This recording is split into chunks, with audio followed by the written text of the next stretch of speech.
लेकिन सबसे बड़ी बात यह है कि जो दस्तावेज जब्त किए गए हैं उसमें ईडी अधिकारियों के नाम, उनके पते शामिल हैं और माना ऐसा जा रहा है कि ईडी अब इस मामले को लेकर भी कार्रवाई कर सकता है और ईडी अधिकारियों की जासूसी अरविंद केजरीवाल कर रहे थे। इससे यह बात भी स्टैब्लिश होती हुई नजर आती है। राहुल लाल जी, आ रही हूं आपके पास, अब आप ही का स्वागत एक बार फिर से कर रही हूं। बताइए जरा मुझे, अब अरविंद केजरीवाल पर जासूसी के भी आरोप लगने लगे हैं। जो दस्तावेज जब्त हो रहे हैं सर, वो तो प्रूफ है ना। मनोज तिवारी ने कह दिया कि जेल से तो गैंग चलते हैं, आप बात कर रहे हैं सरकार चलाने की। यार मनोज तिवारी जी से तो यह भी पूछ लिया जाता ना कि अगर कांग्रेस और आम आदमी पार्टी के गठबंधन में कोई दम नहीं था तो क्यों बीजेपी को केवल मनोज तिवारी जी को छोड़ के बाकी 6 के 6 सांसदों के टिकट बदलने पड़े। तो देखिए स्पष्ट है कि डरा हुआ कौन है। अरे जब दिल्ली पुलिस आम आदमी पार्टी के पास नहीं है, केंद्र सरकार के पास है, तो अभी इनके घोटालों के राज कैसे खुलेंगे? वो तो खुल ही नहीं सकता। और मामले तो दर्ज होंगे, जो गोपनीय दस्तावेज क्या है उसको हमें तो नहीं लग रहा गोपनीय दस्तावेज वाली स्थिति है। पूर्णिमा जी, मैं कह रहा हूँ ईडी के अधिकारी अगर इस देश में माफियागिरी और का काम कोई कर रहा है तो वो ईडी के अधिकारी कर रहे हैं। और उनके ऊपर कितने संगीन आरोप लगे हैं इलेक्ट्रल बॉन्ड के मामले में कि बीजेपी उनको भेजती है जो गुंडों के रूप में किसी के पास कैसी बात कर रहे हैं राहुल लाल जी, कैसी बात कर रहे हैं? मतलब आप नेशनल टेलीविजन पर बैठकर ईडी के अधिकारियों को आप गुंडा बता रहे हैं, मतलब हद हो गई। सड़क पर गुंडागर्दी करते हुए अभी आपको कार्यकर्ता नजर नहीं आए। और मैं सुन रही थी आम आदमी पार्टी की प्रेस कॉन्फ्रेंस में, हम तो शांतिपूर्ण प्रदर्शन करने के लिए निकले थे। सुनिए राहुल लाल जी क्या कह रहे थे, हम तो शांतिपूर्ण प्रदर्शन करने के लिए निकले थे। तस्वीरें देखी आपने, कहीं से आपको शांतिपूर्ण प्रदर्शन नजर आ रहा था। दिल्ली को जाम कर रखा है, पूरा का पूरा सेंट्रल दिल्ली आईटीओ किस तरीके से जाम है आपने देखा, रास्ते बंद करने पड़े। और उसके बाद आपको ईडी के अधिकारी गुंडे नजर आते हैं। राहुल लाल जी, मतलब कहीं तो थोड़ा मर्यादा रखिए सर, आप ये बता दें, कहीं तो थोड़ा मर्यादा रखिए। बीजेपी पर बोलिए ना, किसने रोका आपको, किसने रोका आपको? मैं तो बोल रहा हूँ कि इलेक्ट्रल बॉन्ड को लेके तो तमाम हफ्ते आए हैं कि पहले किसी एक्ट के पास छापा पड़ता है और वहां से फिर वो आदमी इलेक्ट्रल बॉन्ड खरीद के भारतीय जनता पार्टी को चंदा देता है। तो क्या ईडी के अधिकारियों के ऊपर ये अरे तो चंदा हुजूर ऐसी बात करते हैं कि कांग्रेस को नहीं मिला, टीएमसी को नहीं मिला, इंडिया अलायंस की तमाम पार्टीज को नहीं मिला। कम ज्यादा में आप कौन कितना ज्यादा दोषी कम दोषी माप लीजिए, लेकिन मिला तो सबको ना।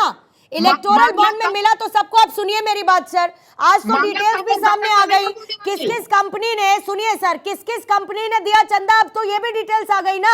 सेम कंपनी ने जो चंदा बीजेपी को दिया, उसी कंपनी ने चंदा कांग्रेस को भी दिया है। डिटेल्स पढ़ लीजिए अब कंपनी का गला पकड़िएगा या पार्टी का गला पकड़िएगा, किसका पकड़ेंगे बताइए जरा।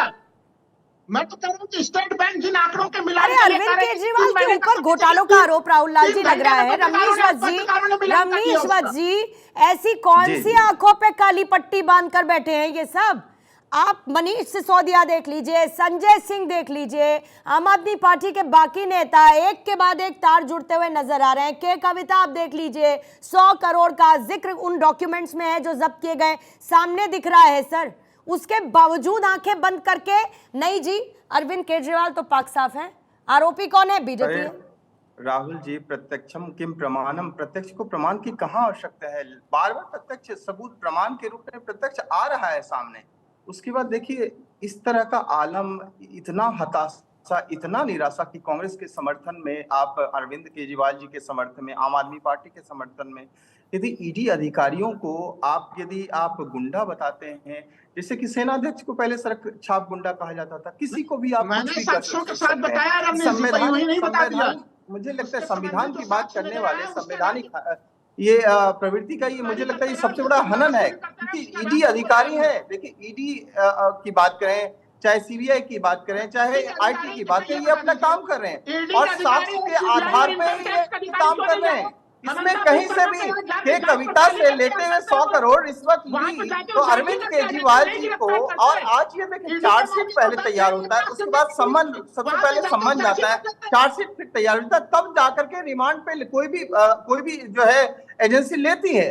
और जो भी हो रहा है आज जांच के तहत हो रहा है। और यदि इसी तरह का ठीक है, एक सेकंड राहुल लाल जी, रमनीश वत्स जी आपको रोकते हुए, देखिए सबसे बड़ी बात अभी खबर क्या है कि आम आदमी की तरह कोर्ट अब से थोड़ी देर बाद अरविंद केजरीवाल को लेकर जाया जाएगा, क्योंकि उनकी पीएमएलए कोर्ट में पेशी होनी है, राउज एवेन्यू कोर्ट उनको ले जाया जाएगा थोड़ी देर बाद। रमनीश जी लौटती हूँ आपके पास, राहुल लाल जी आपके पास भी लौटूंगी, प्रमोद जी आती हूँ आपके पास। लेकिन बीजेपी के नेता कपिल मिश्रा इस वक्त हमारे साथ जुड़ चुके हैं।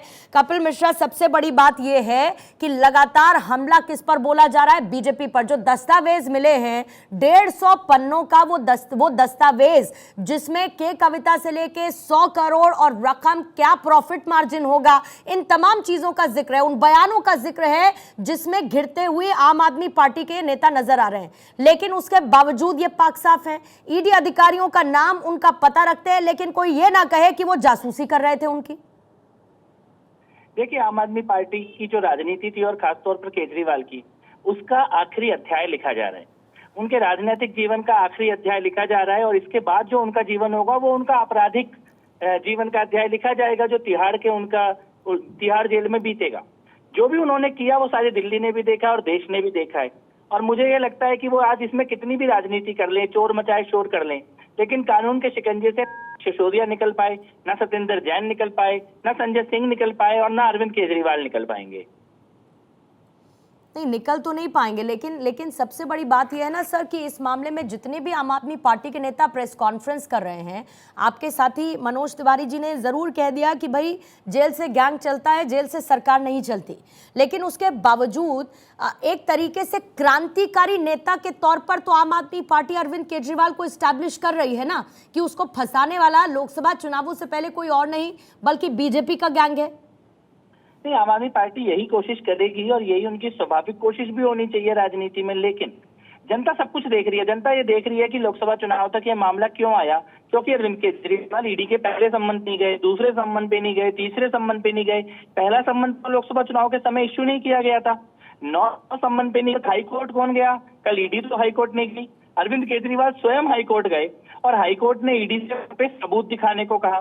सबूत बाद हाईकोर्ट ने ये बात बोली और स्पष्ट बोली कि अरविंद केजरीवाल की गिरफ्तारी को रोकने का कोई कारण नहीं है। तो ये कोर्ट का आदेश है, कोर्ट का दिशा है, कोर्ट के द्वारा दी हुई।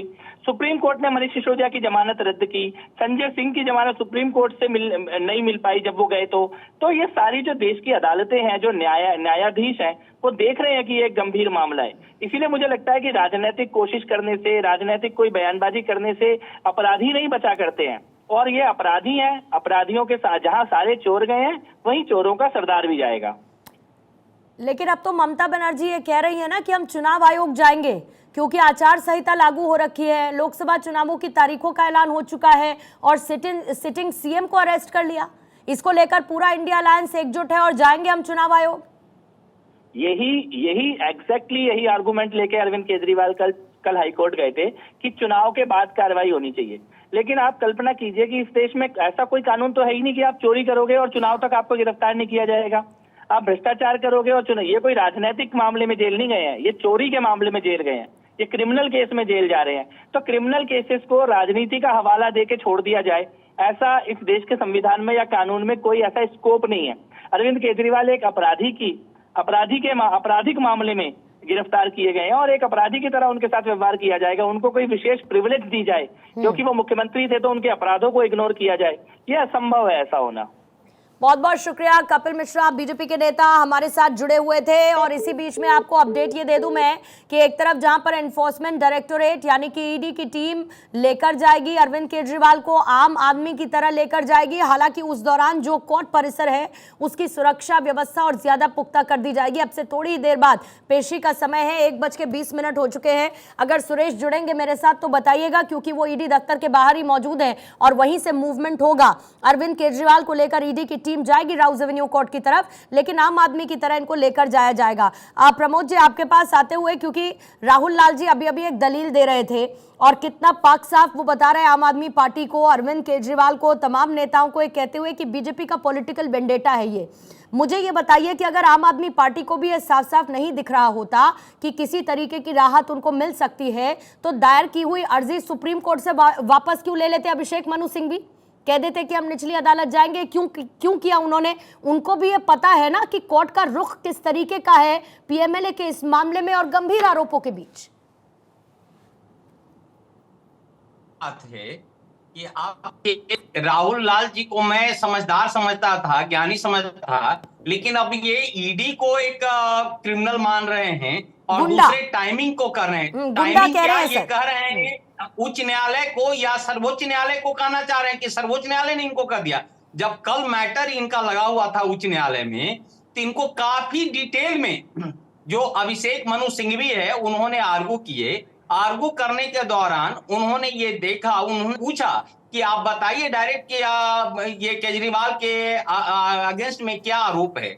तो उन्होंने पूरा डॉक्यूमेंट्स दिखाया और कोर्ट सेटिस्फाइड था। उन्होंने ओपन कोर्ट में पूछा कि तो आप 9 जो सम्मन गया हुआ है, आप इतना वेट क्यों कर रहे हैं, आप अरेस्ट क्यों नहीं किए हैं? और यही वजह था कि इनको टाइमिंग जो दे रहे थे, जो टाइमिंग की बात कर रहे हैं, अक्टूबर से लेकर के मार्च एंड हो रहा है, इनको पूरी टाइमिंग दिया है। क्या विपासना के लिए टाइमिंग था? एग्जैक्टली यही सवाल किया गया उच्च न्यायालय में कि जब आप विपासना के लिए आप जा सकते हैं और बाकी के लिए टाइमिंग नहीं है। और टाइमिंग में क्या आप टाइमिंग का ख्याल करके उच्च न्यायालय पर आप क्वेश्चन मार्क कर रहे हैं या सर्वोच्च न्यायालय पर? देखिए, मैं ये कहूंगा आप वक्ता यदि है तो आप कम से कम कानूनी कार्रवाई से, क्रिमिनल ऑफेंस से बच जाइए। यदि इस तरह का स्टेटमेंट जो है ये कंटेम्प्ट ऑफ कोर्ट में आ जाता है, ये आपका ऑफेंस है, तो इस तरह से ऐसा मत बनिए कि केजरीवाल के साथ साथ जो है आप भी मुजरिम बन जाएंगे।